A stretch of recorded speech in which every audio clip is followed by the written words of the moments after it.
Ia menciptakan langit, bumi, dan seluruh alam semesta. Cakrawala yang luas dan elok, gunung-gunung yang menjulang tinggi, burung-burung yang berkicau dengan mertunya. Semuanya menunjukkan hasil karya tangan Tuhan Allah. Bagaimana semuanya dapat terjadi? Mari kita dengarkan liturgi 1. Pada mulanya gelap semuanya, lalu Allah berfirman, jadilah terang. Itulah hari pertama di dunia. Pada mulanya ada langit, atas dan bawah semua bersama.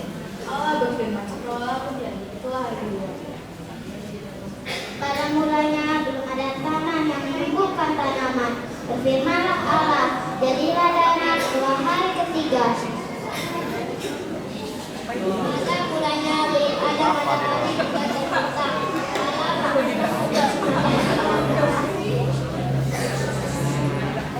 Pada mulanya belum ada ikan, saya juga belum ada. Allah berfirman, semuanya tercipta. Itu hari kelima. Pada mulanya belum ada manusia dan hewan.